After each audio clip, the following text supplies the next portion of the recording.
work in criminal justice and the community. Ladies and gentlemen, the Rockland Political Leader of the Year, Mr. Grant M. Valentine.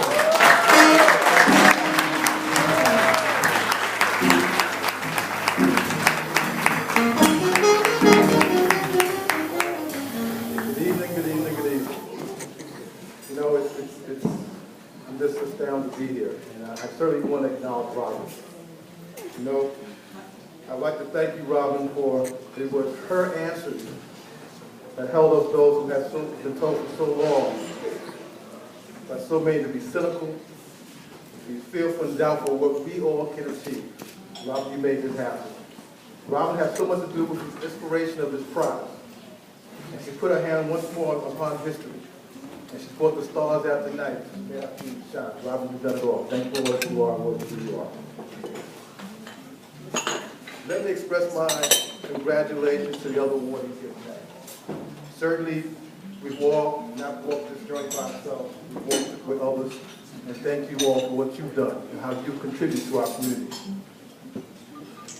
I have to thank my wife, too, Linda, who's put up with me for so long. You know, she's been there when I've called, she's been there when I've fallen. She's done that not because of what I've done or what I've accomplished. She's done it for who she is, as an African-American woman standing by me. And I thank you for that, Linda. You're welcome, darling. I also want to acknowledge my daughter here tonight, Nicole, who's a rising star. Some of you, I've introduced you to her as we walked around. She's certainly a rising star. Sikorsky, she's my pride and joy. Thank you, Nicole. Keep moving. You're going to be here a lot quicker than it took me to get here.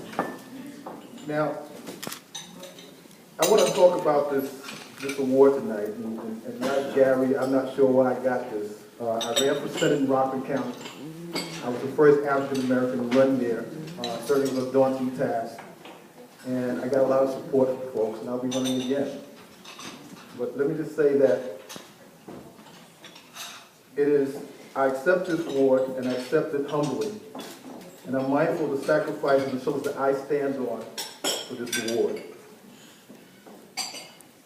And I appreciate it more than you know, because I accept this on behalf of the men and women whose struggles have got us to this point, who, with their hands, were raw, with workers, gave us the opportunity that we have here to have a better life, to give all of us a better life. So I'm standing here on their shoulders.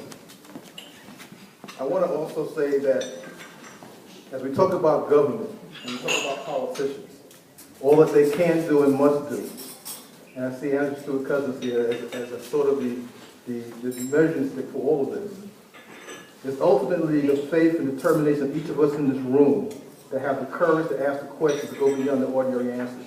Because you know that history is written by the winners, and we must be the winners. We can't let others write our history for us.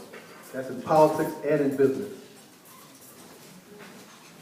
And now it's time for us to come together to beat a common enemy. And we must put President Barack Obama back into office. Must put him back into office. That is not a choice. Now, I know that we've had a quarrel or two between us, but that quarrel's never been about what the goal is. We always know what our goal is, and we must be focused on that goal. And we've had a lot of victories here in Westchester and Rockland in the political arena, and victory has become a habit.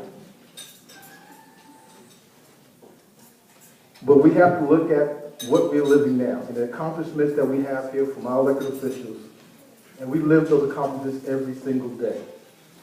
So we thank our elected officials here in Rockland and in Westchester County for what we have accomplished. So I won't be long because I'm the last one here and I know everyone has to go to work tomorrow. But I know that this road is a little bit longer, a little bit harder. But we've traveled this road before. And we're not traveling it alone.